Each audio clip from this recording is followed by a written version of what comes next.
Good evening everyone. कैसे हो भाई?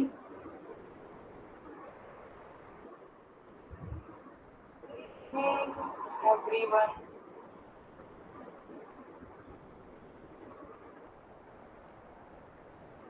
Good evening. कैसी हो पूजा जी?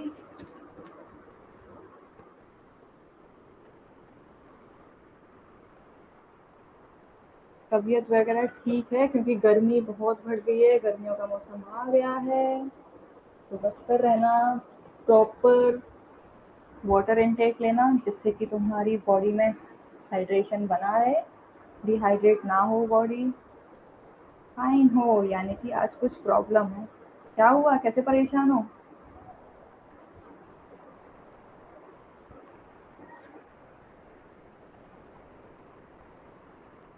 अच्छी क्यों नहीं हो भाई? एकदम बिंदास नहीं दिख रही हो आज। Good evening. कल छुट्टी क्यों की थी तुमने, ये बताओ पहले तो मुझे। आज तुम्हारी क्लास लेती हूँ मैं पहले।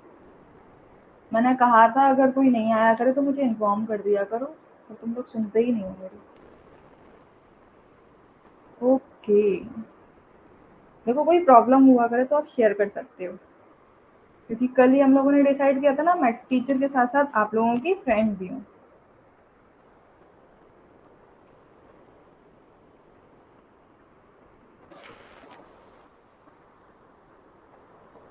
अच्छा जी। ऐसे तो मैम भी बहुत बिजी रहती हैं, मैम भी छुट्टी कर लिया करें फिर, है ना?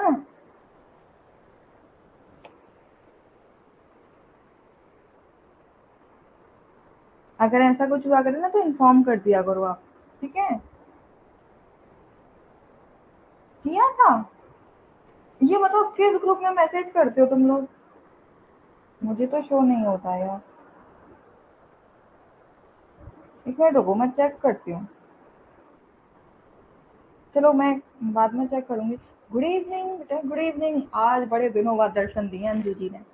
कहाँ गायब थी आज आप, ये बता दीजिए।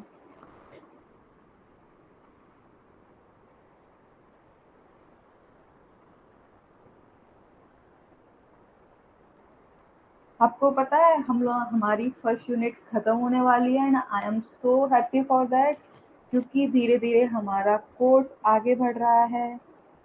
जीतू भैया वाले पे गया था। Okay.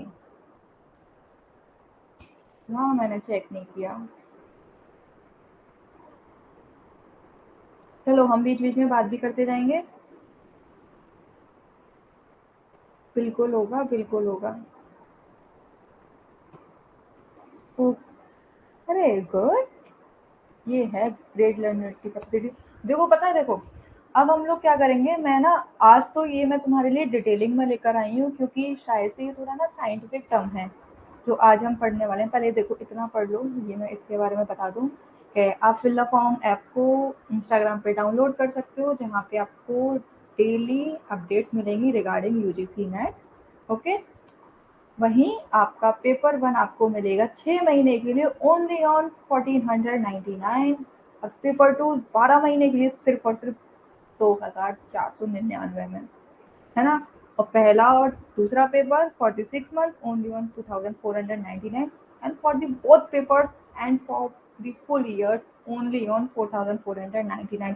You can install the app and join now. Okay. वहीं पे यहाँ पे आपको नोट्स भी मिलेंगे, PYQ with answer and mock test भी। और आप मेरा कोड यूज कर सकते हो फॉर दी 10% डिस्काउंट। आपको पता है? अच्छा ये बताओ, ऐसा लग रहा है मुझे कि आपकी मैम आपको अच्छा नहीं पढ़ाती है ना? इसीलिए बस आप ही लोग हो मेरी क्लास में। Good evening. ऐसी ही बात है क्या? क्योंकि अभी तक आप लोगों ने किसी को रेफरेंस नहीं दिया मेरी क्लास में जुड़ने का। ये तो अच्छी बात नहीं है ना। बताओ ऐसा ही है क्या? या तो मैं अच्छा नहीं पढ़ाती हूँ इसीलिए आप किसी को रिकमेंड नहीं करते हो।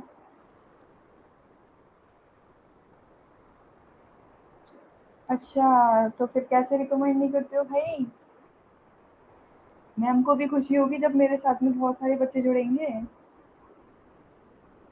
तो दिया है। चलो थैंक यू। चलो हम आगे बढ़ते हैं। आज का हमारा टॉपिक है, देखो भाई चलो मैं हिंदी से स्टार्ट कर देती हूँ। कल तुम लोगों की शिकायत थी कि मैम आप इंग्लिश में पढ़ा रहे हो, हमें समझ में नहीं आ रहा है। ठीक है। अच्छा अच्छा, मेडिकल से हैं। आप क्या कर रही हो? पूजा जी आप क्या कर रही हो? Second paper. अच्छा देखो, तुम लोगों ने ये सारी चीजें पढ़ी हुई हैं।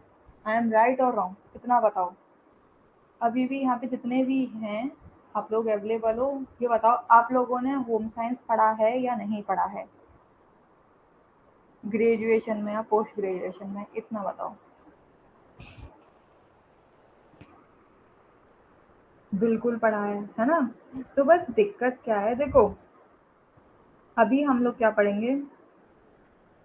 हाँ मैं ना अब यही यही मैं पता सोच रही थी एक्चुअली। पता देखो ये सारी चीजें आप लोगों ने पढ़ी हैं, इंपॉर्टेंट इंपॉर्टेंट कवर करा देती हूँ, लेकिन पता है फिर बाद में स्टूडेंट्स की ना क्या कंप्लेंट होती है कि हमें ना पूरा हर टॉपिक नहीं कराया है। तो उस वजह से फिर मैम पे डांट पड़ेगी, इसीलिए मैं सारा लेकर चल रही हूँ। बट अगर आप लोग कंफर्टेबल हो तो मैं ना इंपॉर्टेंट इंपॉर्टेंट टॉपिक्स ही कराऊंगी। ठीक है, हर यूनिट से। और बाकी के टॉपिक्स होंगे उनको हम लोग देखेंगे, लेकिन जो ज़्यादा इंपॉर्टेंट होंगे उन पे ज़्यादा फोकस करेंगे। ठीक है।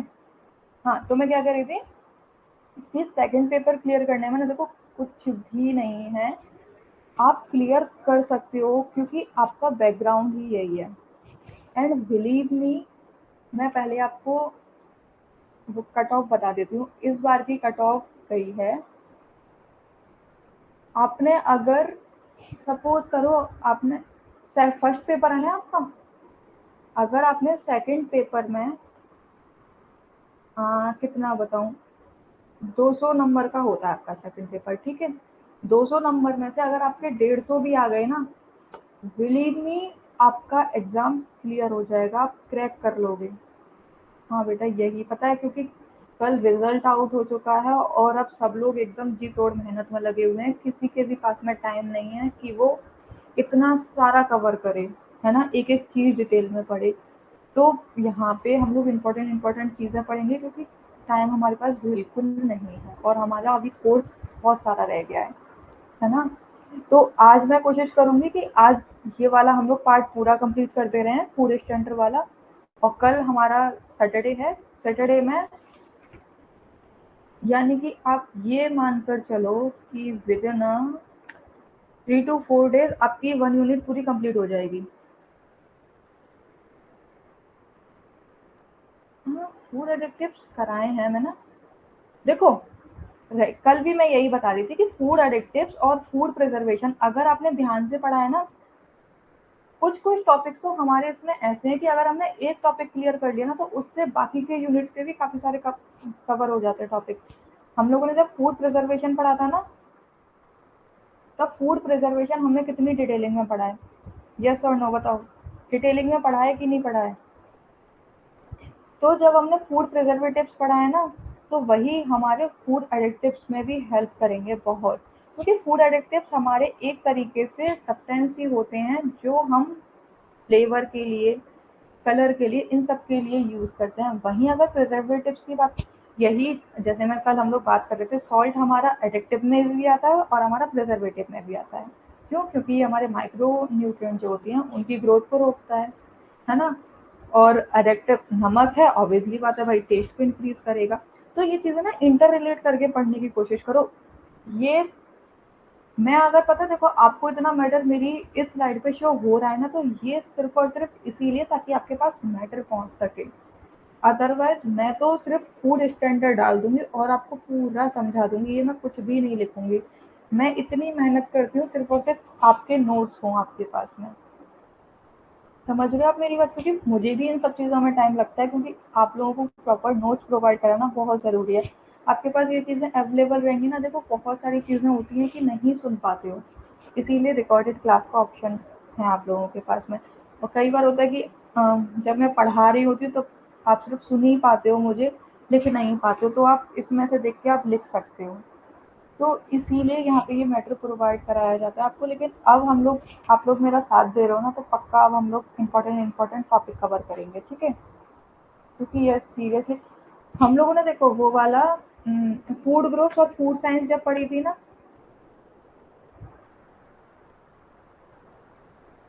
पर मैं तो अलग हूँ ना यार सबसे, इसीलिए मैं इतना डीपली करा रही हूँ। क्योंकि देखो मैंने भी एग्जाम्स दिए थे, तो मैंने वहाँ यही चीज़ नोटिस करी थी कि इतना डीपली मैं इसीलिए पढ़ा रही हूँ, क्योंकि एनटीए का कुछ भरोसा नहीं रहता है कहाँ से कौन सा क्वेश्चन पूछ ले।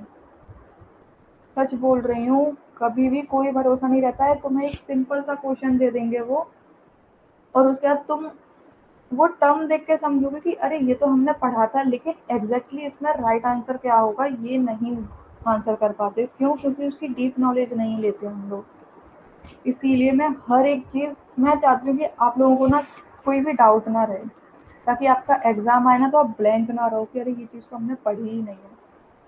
तो बस इसीलिए मैं कोशिश करती हूँ कि जहाँ से भी मुझे मैटर मिले मैं आप लोगों को प्रोवाइड करूँ, कि ना फिल्टर फॉर्म एक अच्छे हो उसमें, ठीक है? मैं पता आज जब मैं ये आप लोगों के लिए कंटेंट बना रही थी, तब मैं पता यही सोच रही थी कि मैं अपने स्टूडेंट से क्या हुआ था आपके साथ ऐसा first time?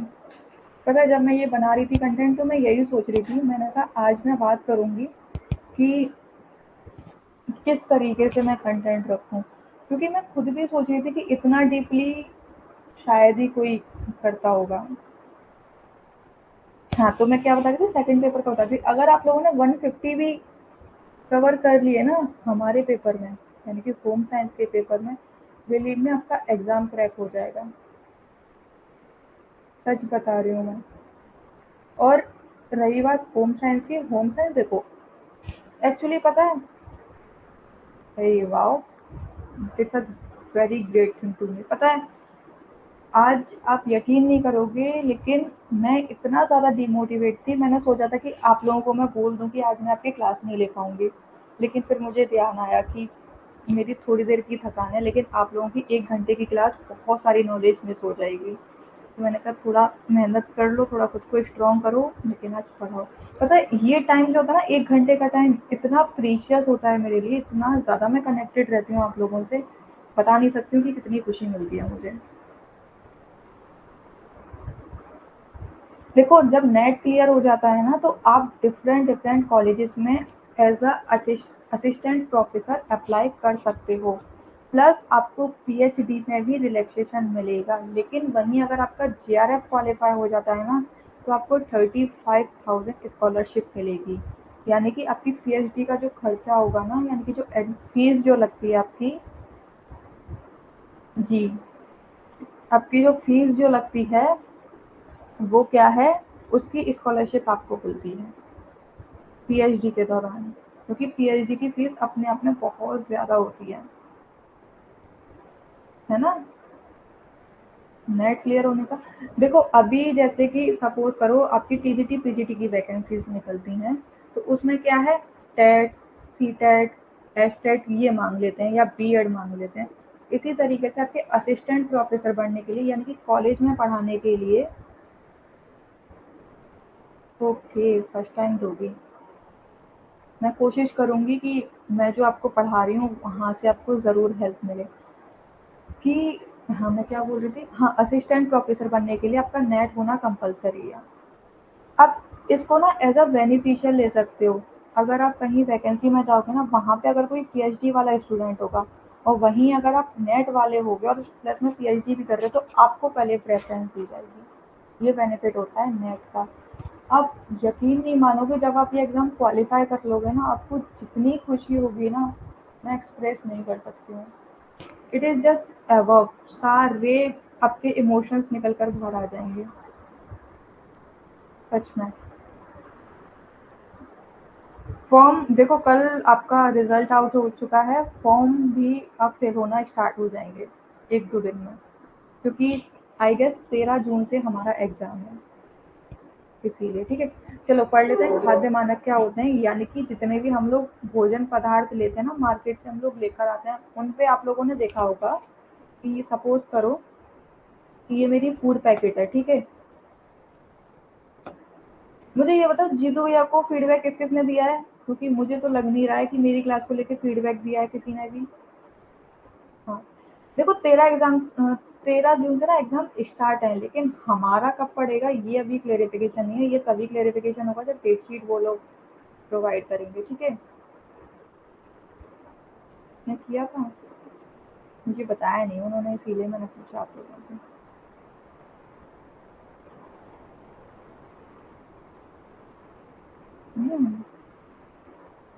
Okay, thank you so much. इतना बड़ा वाला चलो डिजिटल हक आप लोगों के लिए, थैंक यू। देखो, जो हमारे फूड पैकेट्स होते हैं ना, जितनों भी हम लोग प्रोडक्ट लेकर आते हैं मार्केट से, आप लोगों ने वहाँ देखा होगा कि उस पे ना इस तरीके से लिखा रहता है कि नहीं लिखा रहता है, और एक मार्क और बना रहता है, इस तरीके से बना होता है, ठीक है। बीच में एस लिखा होता है और आई लिखा होता है, ये मार्क भी बना होता है ना। तो ये क्या है, ये इस बात का प्रतिमान देते हैं कि जो भी हम लोग खाद्य पदार्थ मार्केट से लेकर आए हैं उसको हम लोग कंज्यूम कर सकते हैं, यानी कि वो हमारे ग्रहण करने योग्य है। यस, फुल मार्क, ग्रहण करने योग्य है। इससे हमारे स्वास्थ्य पर कोई प्रभाव नहीं पड़ेगा, क्योंकि ये जानी माना, जैसे कि अगर सपोज करूं, अगर मैं क्लॉथिंग की बात करूं,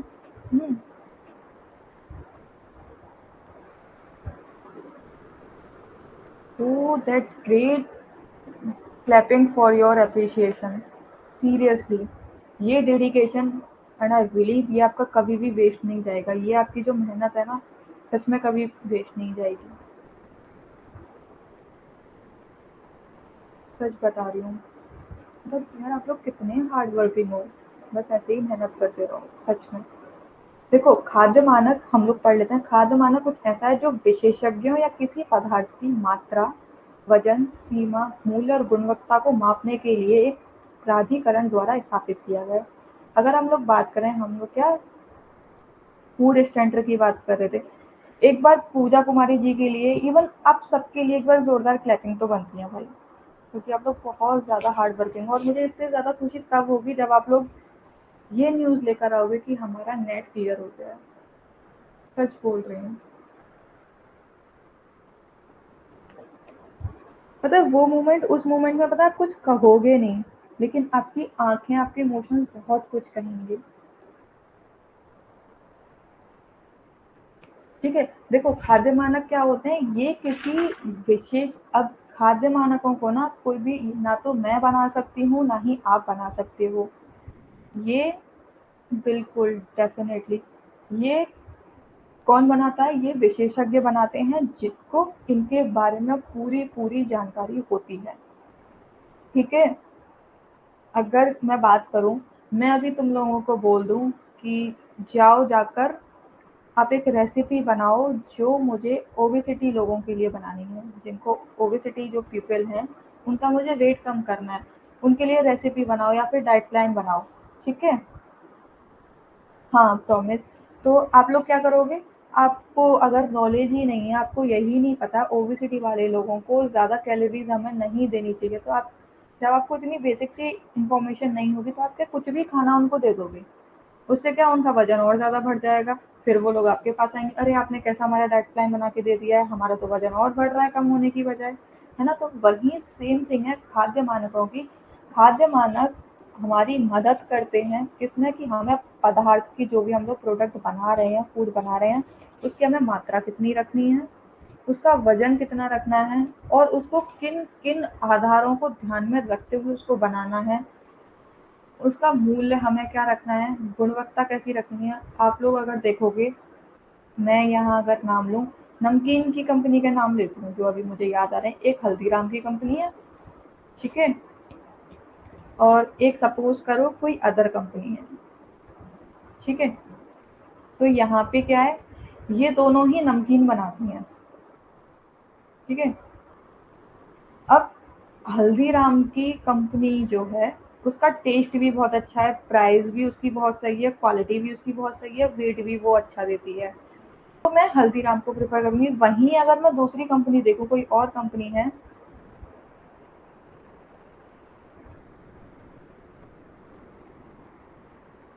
हाँ बिल्कुल गवर्नमेंट कॉलेज मिलेगा। ये नेट होता ही बेटा इसी के लिए कि आपको गवर्नमेंट कॉलेज मिले। प्राइवेट तो आपको मिलेगा ही मिलेगा, साथ ही साथ गवर्नमेंट भी मिलेगा आपको। और आपके 30-40 हज़ार रुपए तो कहीं भी नहीं गए हैं, कहीं भी नहीं। फ्रेशर्स को ही बोल रही हूँ। ये आपकी इन हैंड सैलरी होगी फर्स्ट टाइम में, और उससे ज़्यादा ही हो सकती है। 30-40 तो मैं बहुत कम बता रही हूँ, मिनिमम बता रही हूँ मैं, मिनिमम। ठीक है। अब क्या है कि सपोज करो हल्दीराम का मुझे प्राइस भी ठीक लगे, उसकी क्वालिटी भी बहुत अच्छी है ना, वेट में भी वो ठीक है।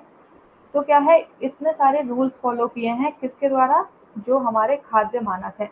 अब तुम्हारे दिमाग में ये क्वेश्चन आ रहा होगा कि मैम आपने बता दिया विशेषज्ञ इसको निर्धारित करते हैं, लेकिन कौन से विशेषज्ञ निर्धारित करते हैं, तो वो अभी हम लोग आगे देखेंगे कि कौन करते हैं। ठीक है। वहीं अगर कोई दूसरी कंपनी है, उसने अपने प्राइस भी हाई रख रखे हैं, ठीक है, क्वालिटी भी उसकी बिल्कुल भी अच्छी नहीं है, तो मैं क्या है इसको अवॉइड कर दूंगी, इसकी तरफ मैं देखूंगी ही नहीं। क्यों नहीं देखूंगी? क्योंकि जो चीज़ मुझे कम रेट में अच्छी मुझे हल्दीराम कंपनी से मिल रही है, मैं वो दूसरी कंपनी से क्यों परचेज करूंगी, है ना। तो वही चीज़ हो जाती है। अगर सपोज करो, मैं तुम लोगों को कपड़े का एग्जांपल देती हूँ। कपड़ों को वैसे भी लड़कियों को बहुत शौक होता है कि आप लोगों ने देखा होगा, लोकल मार्केट में जाओगे, वहां से आप कपड़े खरीद कर ले आओगे, तो वहीं आप ब्रांडेड कपड़े लोगे, तो ब्रांडेड कपड़ों में और लोकल मार्केट के खरीदे हुए कपड़ों में डिफरेंस होता है कि नहीं होता है। वही फर्क हमारी इन कंपनीज में भी होता है, जो हमारी फूड की कंपनीज होती हैं। ठीक है।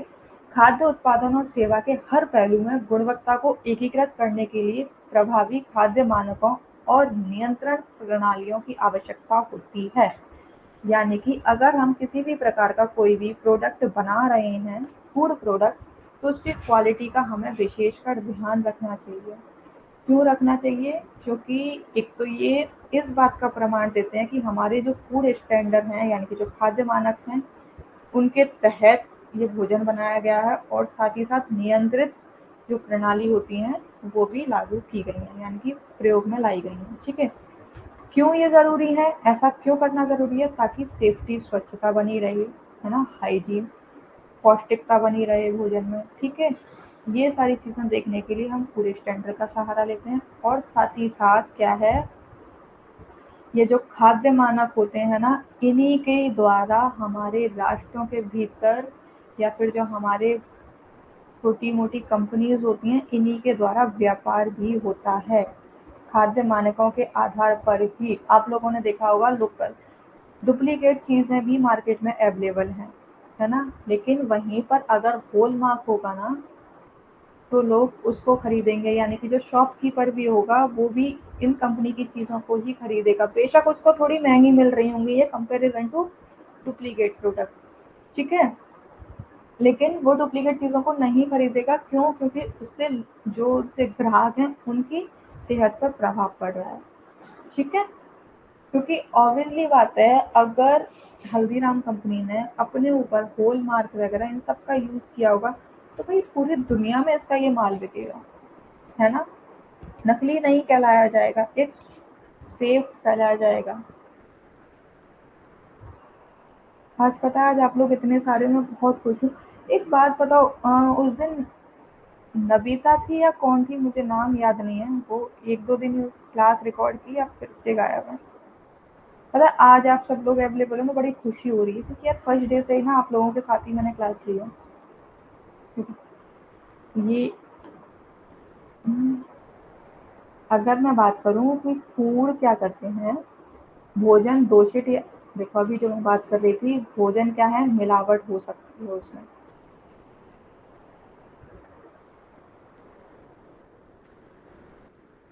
बहुत सारे भोजन मार्केट में ऐसे अवेलेबल हैं जो डुप्लीकेट होते हैं और उनमें मिलावट होती है। ठीक है। जो क्या है, हमारे स्वास्थ्य के लिए हानिकारक होते हैं।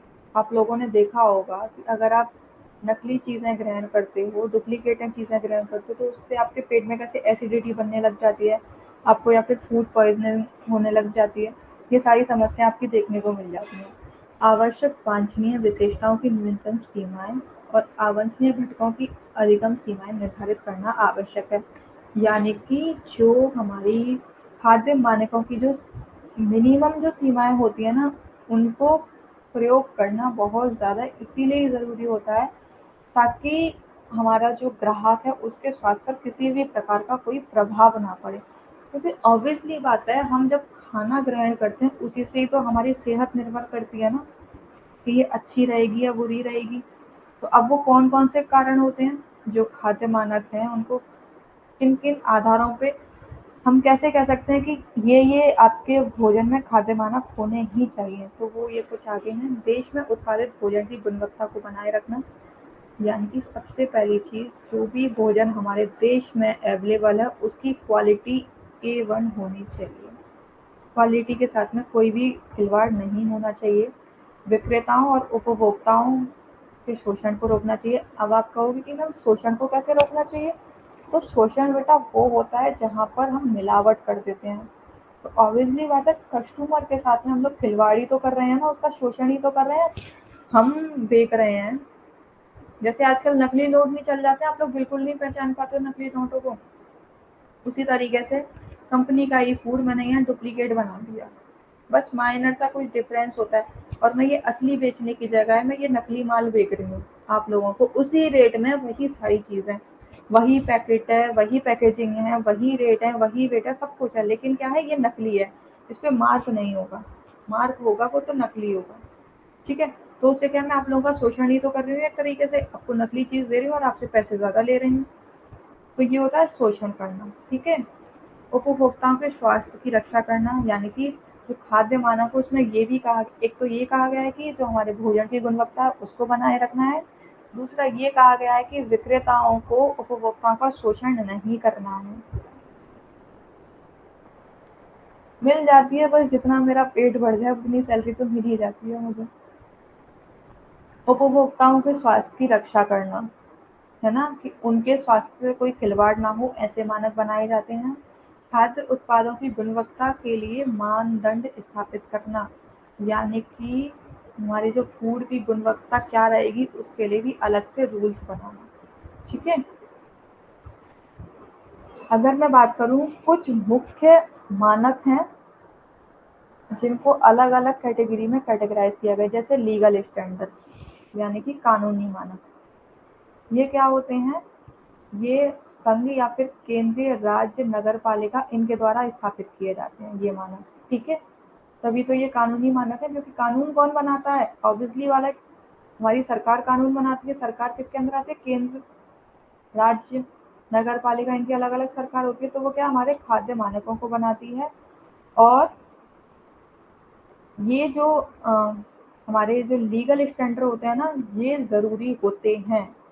हर किसी को इनको फॉलो करना कंपलसरी होता ही होता है, क्योंकि ये कानून द्वारा बनाए जाते हैं और इसी के माध्यम से दुकानदार उपभोक्ता को सामान देता है। ठीक है,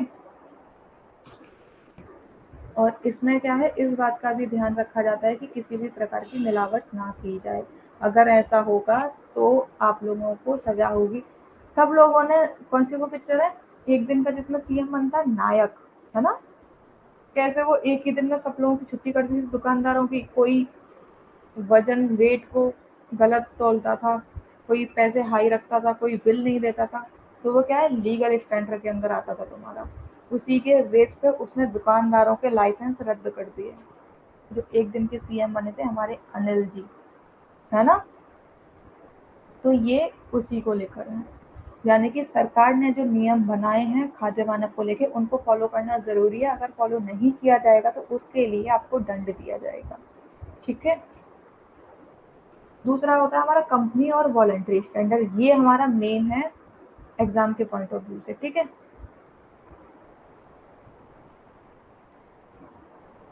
हाँ ये भी आते हैं। ये एक्चुअली पता है, जो मेन होते हैं ना वो ये हैं, लेकिन इनके अंदर ये सब कैटेगराइज हो जाते हैं। वैसे मैं किसका पूछ रही थी, मेडिकल के स्टूडेंट्स किसके पास है? कौन बता रहा था कि मैम मेडिकल के हैं?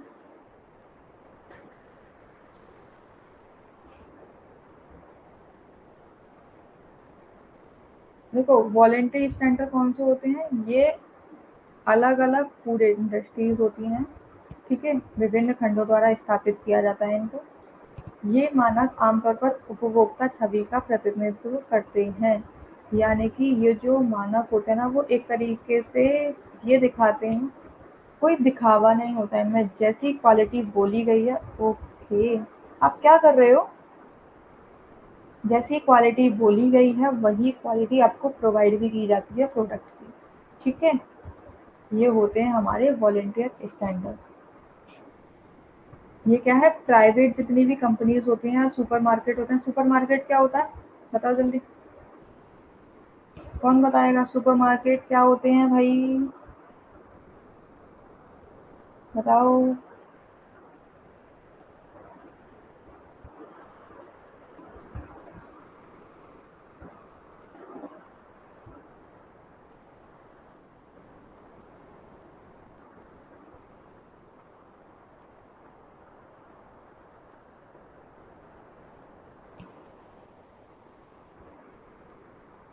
बोलो बोलो, सुपरमार्केट क्या होते हैं? अरे यार सिंपल सा बोल, बिग शॉप होती हैं।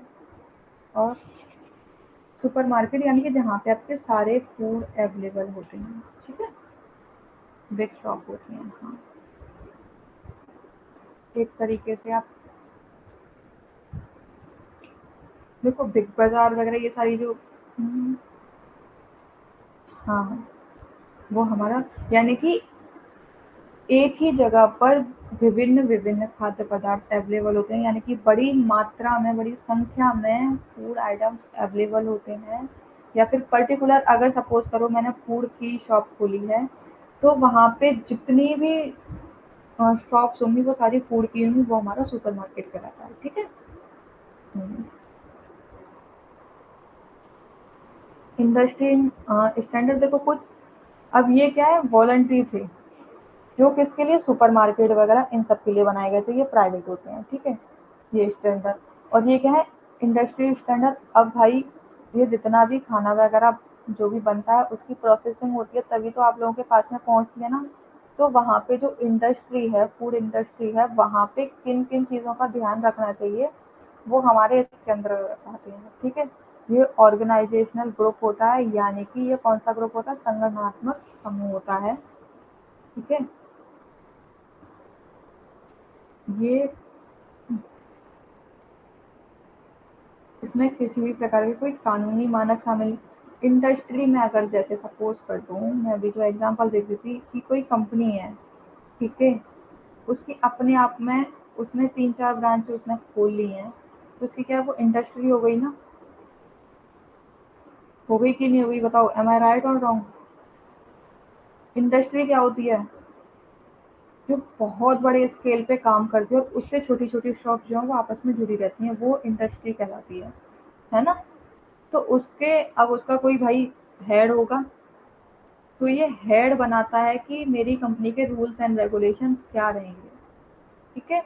वो होते हैं हमारे इंडस्ट्री स्टैंडर्ड। मतलब कंज्यूमर और ग्रेड स्टैंडर्ड ये क्या होते हैं, ये स्टैंडर्ड जो होते हैं ये उपभोक्ता की आवश्यकताओं के आधार पर बनाए जाते हैं, ठीक है। ये हम लोगों ने बात कर ली। पहले हम लोगों ने क्या पढ़ा था, लीगल स्टैंडर्ड जो कानून द्वारा बनाए जाते हैं, वॉलेंट्री स्टैंडर्ड जो फूड इंडस्ट्री मतलब अलग अलग जो फूड इंडस्ट्रीज होती हैं उनको ध्यान में रख के बनाए जाते हैं, यानी कि जैसे प्राइवेट कंपनीज हो गई, आपकी सुपरमार्केट हो गई, ठीक है। अब यहाँ पे क्लैश करेगा कि मैम वॉलेंट्री स्टैंडर्ड्स में और इंडस्ट्री स्टैंडर्ड्स में क्या डिफरेंस है। तो देखो ये जितनी भी फूड इंडस्ट्रीज होती है ना, अलग अलग,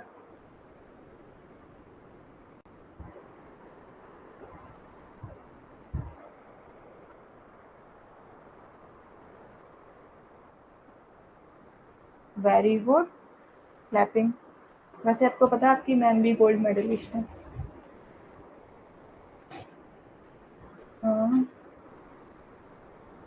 and I am so happy for you. हाँ ठीक है। तो ये क्या है, डिफरेंट डिफरेंट क्या कर देगी, जितनी भी हमारी फूड इंडस्ट्रीज है ना उनके सामने एक इमेज ला के रख देती है कस्टमर के सामने, कि जितनी भी कंपनीज हैं, जितने भी इंस्टीट्यूट हैं, जितनी भी इंडस्ट्रीज हैं, उनको ये सारी कुछ कोर्स होते हैं वो अवेलेबल कराए जाते हैं। जैसे अगर मैं बात करूं, आईसीआई करके भी कोड होता है आपका, है ना।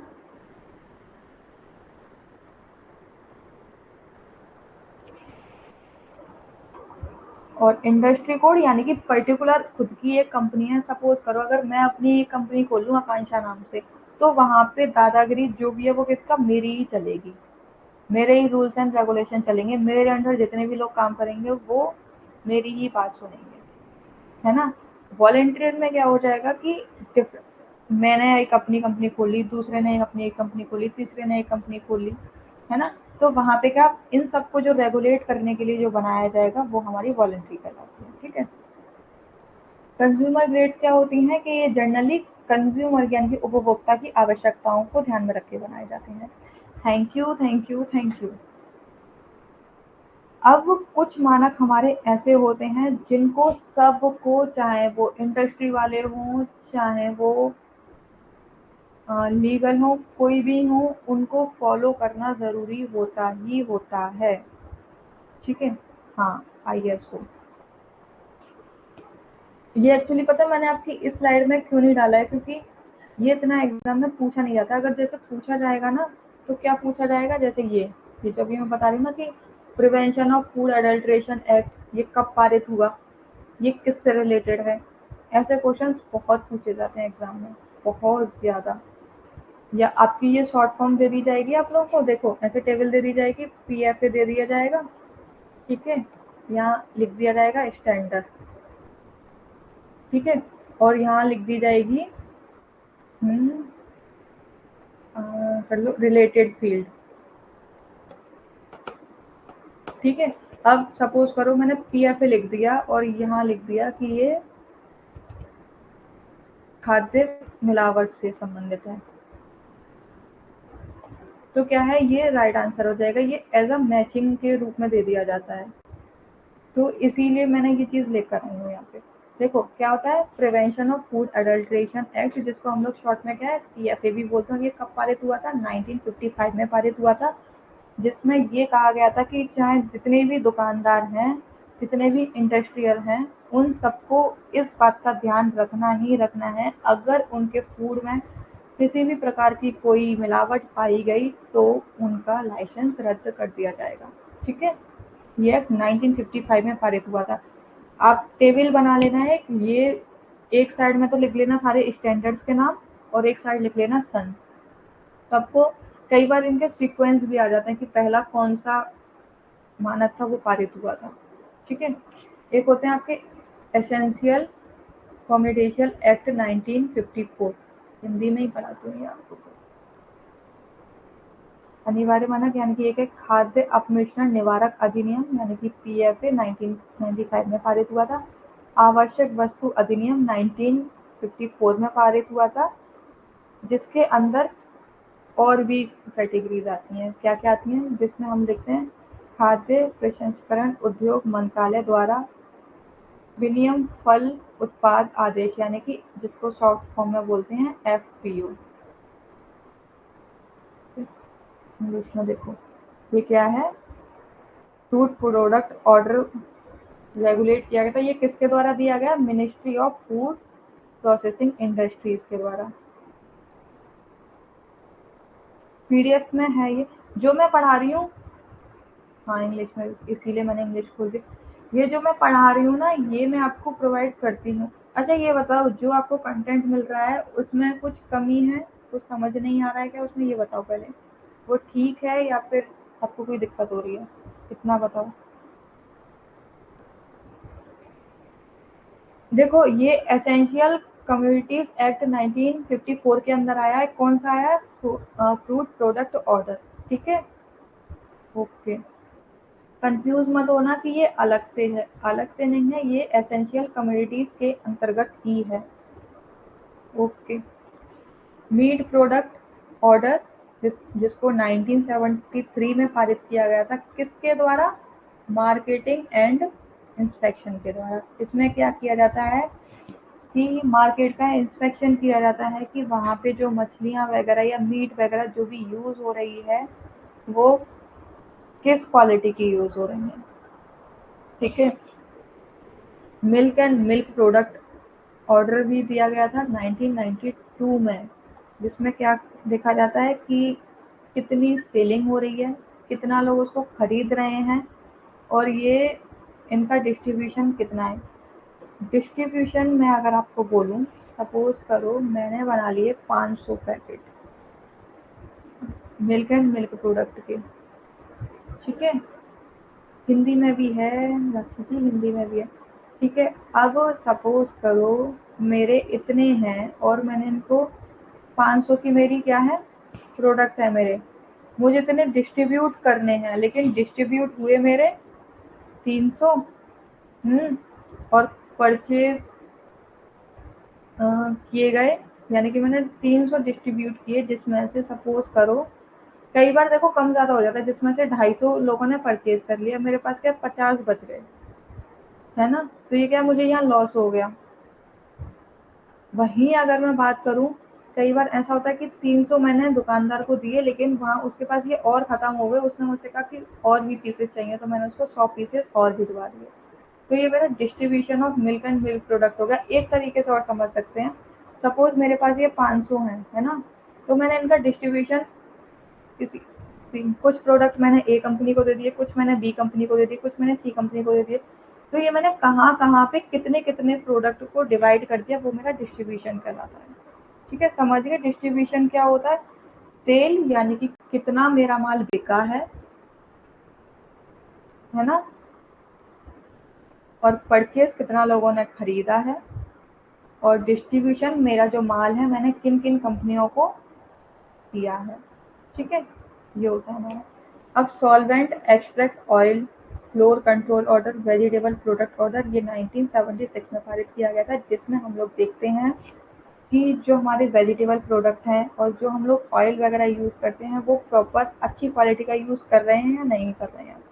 ठीक है, द लाइसेंस इज ग्रांटेड, इन सबको जो लाइसेंस मिलता है किसके द्वारा मिलता है? Ministry of civil supplies consumer affairs and public distribution, जिसको आप शॉर्ट फॉर्म में याद कर सकते हो MCSC-APD,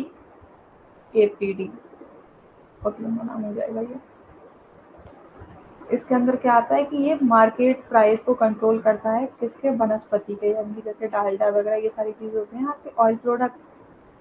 यानी कि ministry of civil supplies consumer क्या देखता है, ये मार्केट में जितने भी हमारे ऑयल हैं उनका मूल्य क्या रहना चाहिए, ये ministry of civil service supplies देखती है। ठीक है, standard on weight and measure, ये 1977 में पारित किया गया था, जिसके तहत ये देखा जाता है कि हमारे जो फूड प्रोडक्ट हैं उनका वेट कितना रहेगा। ठीक है, ये हिंदी में है, ये जो हिंदी में बोल रहा था वो हिंदी में देख लेना। अब बात कर लेना वॉलेंट्री स्टैंडर्ड शब्द। वैसे तो पता है मैं सोच रही थी कि मैं सिर्फ तुम्हें इतना ही पढ़ा दूंगी, लेकिन आगे इनके बारे में डिटेलिंग भी है। वॉलेंट्री यानी कि ये इनकी अपनी ही एक अलग कंपनी है, ये होना कंपलसरी है ही है। जैसे कि अभी मैं बात कर रही थी ना, ये जो मैं पीछे बात कर, आगे आएगा तब मैं बताऊंगी। एग मार्क क्या होता है? Agriculture produce grading and marketing act, ये 1937 में पारित हुआ था। इसको देखो ऐसे समझना, AG एग्रीकल्चर और मार्क यानी कि मार्केटिंग। एग्रीकल्चर के यानी कि आप कह सकते हो कृषि के मानक। ठीक है, देखो इसमें क्या है, इसमें क्या देखा गया था, यहाँ तक मैंने बता दिया था।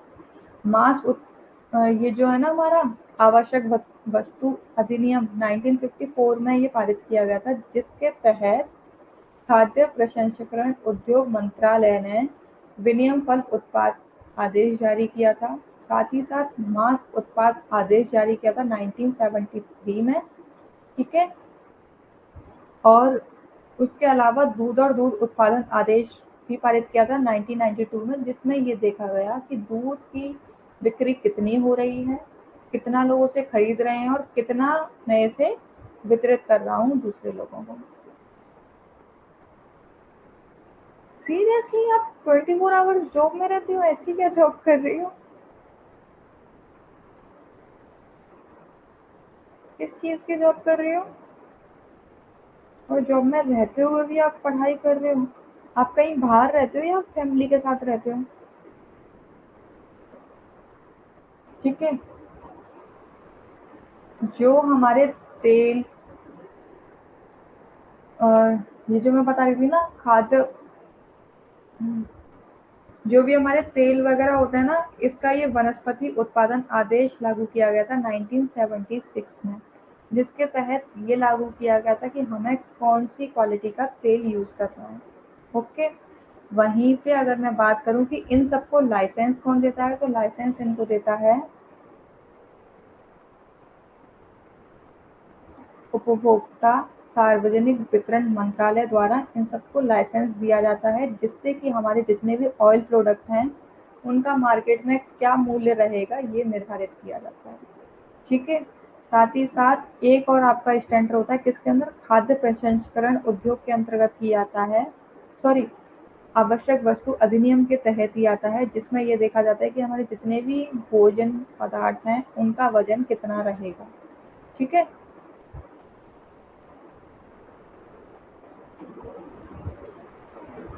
किस चीज़ की जॉब करती हैं आप पूजा जी?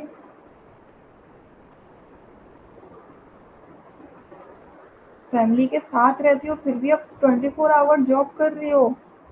How is it possible? मैं समझ नहीं पा रही हूँ इसको। अगर हम लोग जो कुछ हमारे वॉलेंटियर स्वैच्छिक मानक हैं, जो अपने आप में मानक, यानी कि देखो अगर मैं बात करूं जो अभी हम लोगों ने मानक पढ़े ना, जो कंपलसरी मानक हैं, उनको अगर किसी ने ग्रांट किया है ना, जिनको मान्यता दी है। ओके जो, सॉरी ये तो बहुत ज्यादा जरूरी है, ये होना भी चाहिए। तो वो क्या है कि जैसे एग मार्क हो गया, हमारा ब्यूरो ऑफ इंडियन स्टैंडर्ड हो गया, एफएसएसएआई हो गया, इंडियन स्टैंडर्ड इंस्टीट्यूट हो गया, इन सबके द्वारा ही उनको मान्यता दी जाती है कि आपको ये सारे रूल्स फॉलो करने ही करने हैं। वो हमारे वॉलेंटियर, यानी कि एक तरीके से कह सकते हो कि जो हमारे कंपलसरी मानक जो होते हैं, यानी कि जो आवश्यक जो मानक होते हैं, वो स्वैच्छिक मानक पर निर्भर करते हैं। ठीक है। हम्म। अब जैसे अगर मैं एग मार्क की बात करूं तो ये 1937 में पारित किया गया था। साथ ही साथ ब्यूरो ऑफ इंडियन स्टैंडर्ड होता है, जिसको हम लोग बीआईएस के नाम में जानते हैं, और इंडियन स्टैंडर्ड इंस्टीट्यूट होता है, जो किसके लिए रेस्पॉन्सिबल होता है, यानी कि इंडियन स्टैंडर्ड इंस्टीट्यूट होता है जो बीआईएस बनाता है। तभी तो आप लोग देखते हो ना, जितने भी आपके फूड प्रोडक्ट होते हैं उन पे ये वाला मार्क होता है ज्यादातर, आईएसआई होल मार्क होता है ना। बीएसआई आप लोग बहुत कम देखने को मिलेगा, आईएसआई आपको सबसे ज्यादा मिलेगा। ओके दैट्स ग्रेट, तो बहुत अच्छी बात है। आज तो यार इतना टाइम हो गया, टाइम पता ही नहीं चला है, बहुत जल्दी टाइम भागता है। देखो अभी आ गए, अभी तो बहुत सारा बचा है आप लोगों का। आज टाइम इतना जल्दी क्यों जा रहा है? आज पता मेरा आपको छोड़ के जाने का मन नहीं कर रहा है। फिर तो आप ये बहुत अच्छे से समझ पाते होगे, है ना? मुझे भी आपसे बहुत कुछ सीखने को मिलेगा।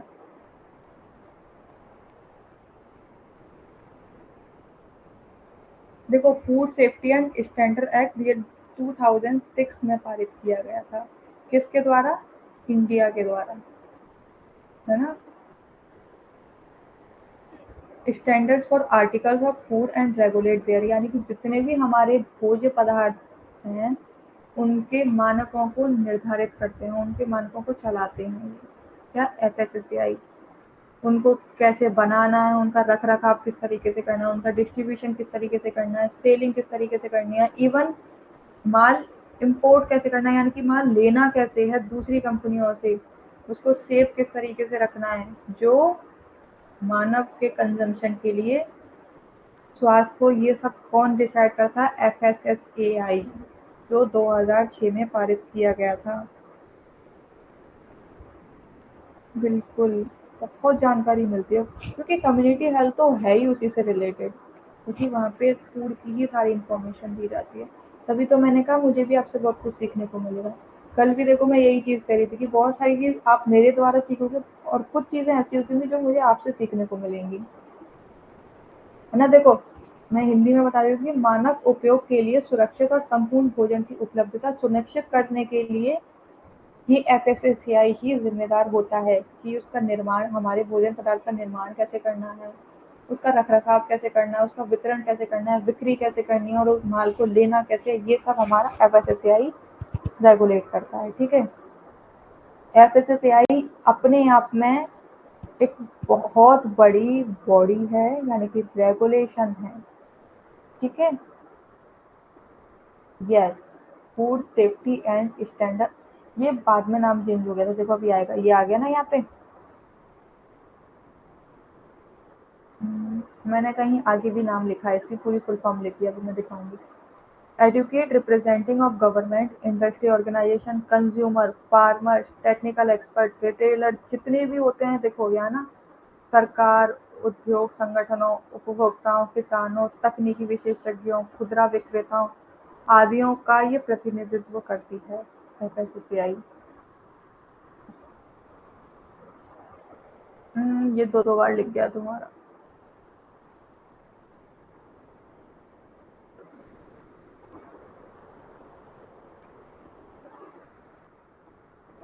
तीन बार लिख गया ये। चलो मैं इसको हटा दूंगी। अब जो हम लोग कौन किसकी बात कर रहे थे, ये हमारा कौन सा है, कंपलसरी एक्ट है ये हमारा, इसको हमें मानना जरूरी है। इसके अंदर क्या आता है, जिसके अंदर हम हेल्थ को देखते हैं कि जो हमारा फूड कंज्यूम करने से हेल्थ कैसी रहेगी, सप्लीमेंट कौन कौन से दिए जाएंगे, न्यूट्रासेल्यूटिक्स कौन कौन से दिए जाएंगे, लाइसेंस इशू किया जाता है with in a time frame of 2 महीने के अंदर अंदर लाइसेंस दे दिया जाता है। नहीं बेटा, ये मेरा व्हाट्सएप नंबर नहीं है। Provision of notice bye designated officer, ये ऑफिसर्स के द्वारा ये इसका नोटिस दिया जाता है। Prosecution if to be launch,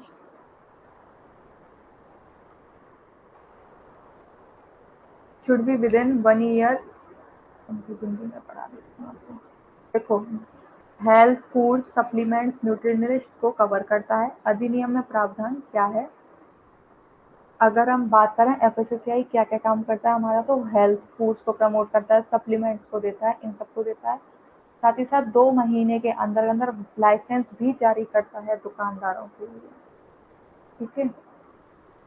और नियमित अधिकारियों द्वारा नोटिस भी देता है, अगर कोई काम ठीक से नहीं कर रहा तो उनको नोटिस भी दिया जाता है।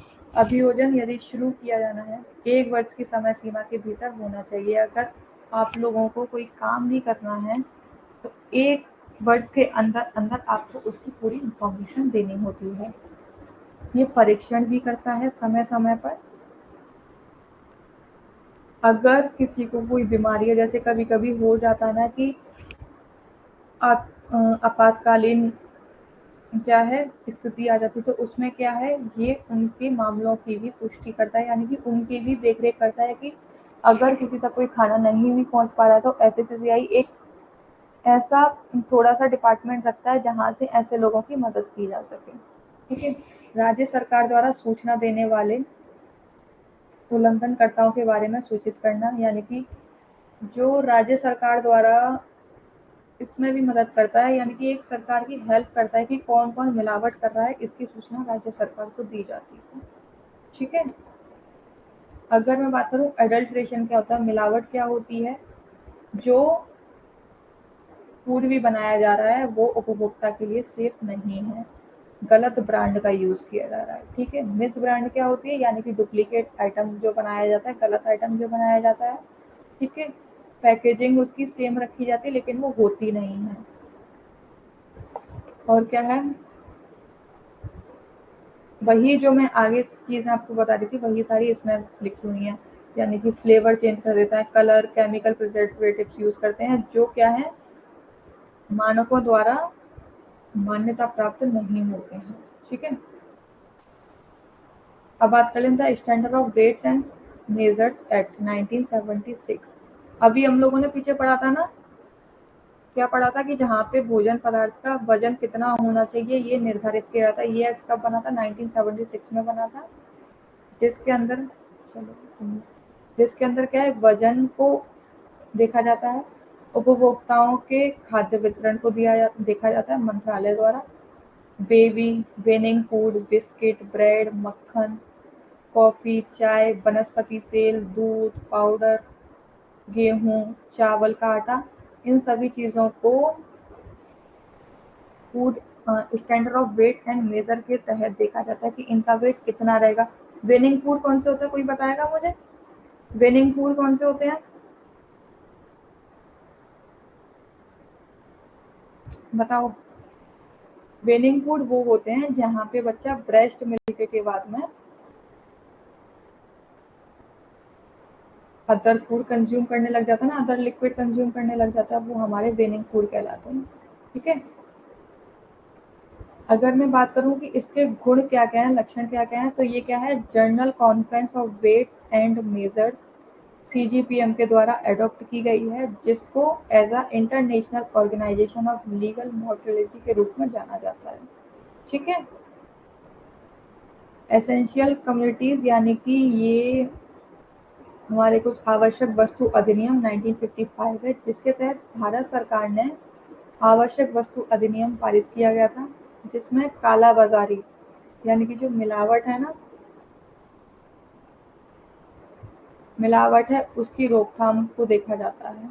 ठीक है, और ये कानून, इसके अंदर ये काला बाजारी का कब बनाया गया? 1980 पर कानून बनाया गया इसका। ठीक है, उन वस्तुओं के उत्पादन, वितरण और मूल्य निर्धारण के विनियम नियंत्रण का प्रावधान करता है। आवश्यक वस्तु अधिनियम क्या करता है? वस्तुओं के उत्पादन, वितरण, मूल्य निर्धारण, उनका विनियम किस तरीके से करना है, यानी कि आदान प्रदान किस तरीके से करना है, नियंत्रण किस तरीके से करना है। आप ये वीडियो डाउनलोड करके रख सकते हो, तो आपके लिए हमेशा सेव रहेंगी ये ऐप में। या बढ़ाने उचित मूल्यों, इन सब की ये पुष्टि करता है हमारा आवश्यक वस्तु अधिनियम। ठीक है, अगर मैं बात करूँ द एसेंशियल कम्युनिटीज यानी कि इसके अंदर कौन कौन सी चीजें फील्ड आते हैं, मैं देखो फूड वाले बता दे रही हूँ, उसमें आते तो इसमें टेक्सटाइल के भी हैं, लेकिन फूड वाले बता देती हूँ। एडिबल ऑयल सीड यानी कि जो हमारे भोजन के लिए आवश्यक ऑयल है वो इसके तहत आते हैं। ठीक है,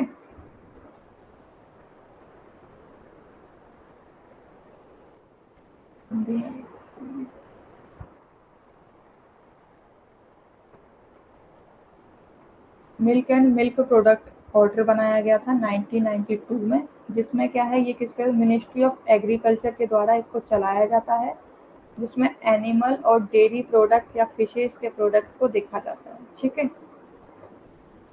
डेयरी प्रोडक्ट की कैपेसिटी होती है 10,000 लीटर पर डे, यानी कि हर दिन 10,000 लीटर दूध से प्रोडक्ट बनाए जाते हैं, जिसमें 500 टन से भी ज़्यादा मिल्क का हर साल ज़रूरत पड़ती है और उनको लाइसेंस दिया जाता है। देख रहे हो आप लोग? ठीक है, the production, collection, transportation, distribution, supply of milk and milk product, ये सब किसके द्वारा कंट्रोल किया जाता है? Milk and milk product order के द्वारा देखा जाता है। वेरी गुड, और ऐसा ही करना चाहिए, पता है, साथ साथ आप नोट्स बनाते जाओगे ना, आपके लिए इजी रहेगा। The order set sanitary requirements for dairy, यानी कि जितने भी हमारे डेयरी प्रोडक्ट होते हैं उनके लिए ऑर्डर रिक्वायर करते हैं, उनकी यानी कि क्वालिटी किस तरीके से होगी, सर्टिफिकेट किस तरीके से देगा जाएगा, packaging, marketing, labelling, milk and milk product, ये सारी चीज़ें इसके अंदर देखी जाती हैं। और साथ ही साथ ये ऑर्डर भी देता है इम्पोर्टेड प्रोडक्ट की, कौन सा प्रोडक्ट सबसे ज़्यादा बिका है उसका ऑर्डर भी देता है। आप लोगों से एक चीज़ पूछनी थी, अगर आप लोगों को कोई प्रॉब्लम ना हो तो हम लोग सुबह के टाइम क्लास कर सकते हैं, क्योंकि सुबह पता है एकदम फ्रेश फ्रेश मूड रहता है और ज़्यादा कंटेंट हम लोग कवर कर पाएंगे, क्योंकि उससे पता है कि सुबह सुबह आप पढ़ लोगे ना तो फिर आपको रात का टाइम मिल जाएगा रिवीजन के लिए। अभी आप क्या, आप पढ़ लेते हो, थक जाते होगे, कुछ लोगों को नींद भी आ जाती है, आप कॉपी बंद करके सो जाते होगे, है ना? तो टाइम नहीं मिल पाता होगा आपको रिवीजन का। हम लोग सुबह क्लास करेंगे ना, तो सुबह आपको, ठीक है, मुझे कोई दिक्कत नहीं है, मैं 11 बजे से ले सकती हूँ क्लास। तो सुबह सुबह पता है करने से एकदम मूड भी फ्रेश रहेगा, मुझे अच्छा लगा करेगा कि मैं आप लोगों से सुबह सुबह ही मिल लिया करूंगी।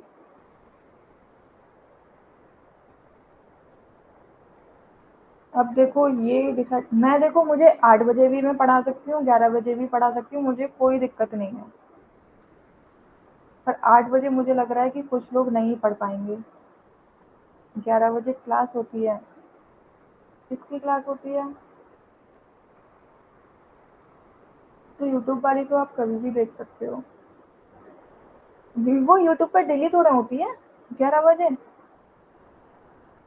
देखो मैं किसी की क्लास डिस्टर्ब नहीं करना चाहती हूँ, आप मुझे एक फ्री टाइम बता दो कि किस टाइम पे आप फ्री हो, मैं उस टाइम पे आपकी क्लास ले लिया करूंगी, क्योंकि मुझे लगता है ना सुबह की क्लास ज़्यादा ठीक रहती है। ओके, निधु मैम लेती हैं, पर निधु मैम की डेली नहीं होती है मेरे ख्याल से 11 बजे। आप लोग प्लीज़ मुझे टाइम बता दो सुबह का, तो हम लोग सुबह क्लास किया करेंगे अपनी, एकदम फ्रेश फ्रेश, अच्छा रहेगा, खिला खिला सा चेहरा दिखेगा सबका।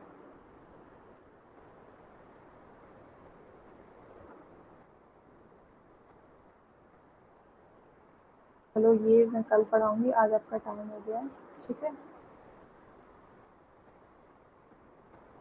हाँ, सब टीचर्स जो होते हैं डे वाइज, हाँ।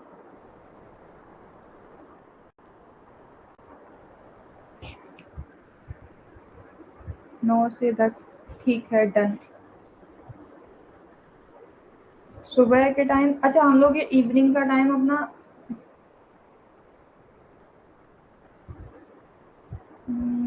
ये भी बात है, आप लोगों का घर का काम रहता होगा, लेकिन कुछ थोड़ा एडजस्ट कर लो, अगर कहीं हो जाए तो।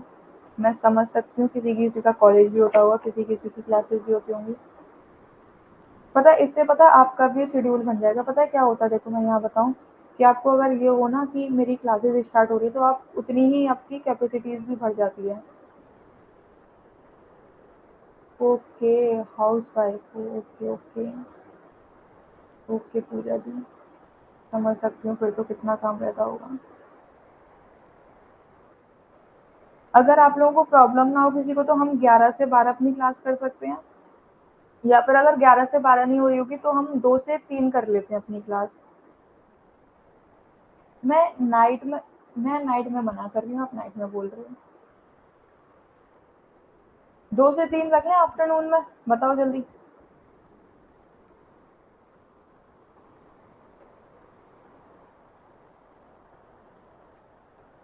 नहीं,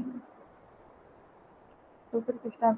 मॉर्निंग में आप लोगों का काम होता है, इवनिंग में आप लोगों को नींद आती है, आफ्टरनून में आपकी जॉइंट फैमिली होती है, किस टाइम रखा जाए फिर बताओ? क्योंकि मैं, पता है, मैं ये चाह रही थी आपसे सुबह सुबह ही मेरी मुलाकात हो जाए करे।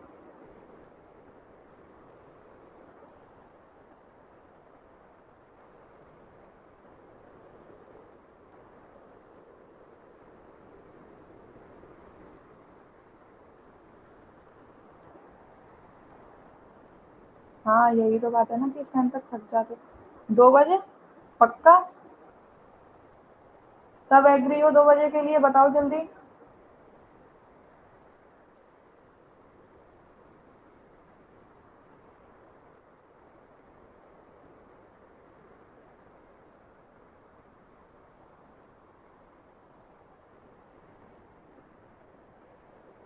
राखी जी आपको क्या दिक्कत है?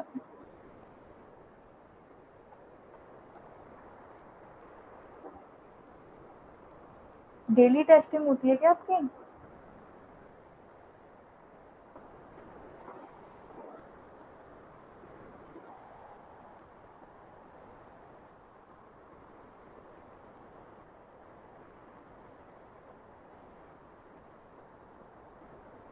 चलो ठीक है, कल बात करते हैं, अभी आपका टाइम बहुत हो गया, ठीक है?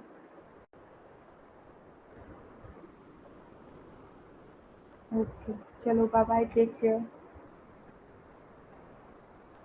और आप लोग आपस में डिसाइड कर लेना, या फिर मैं बता दूंगी।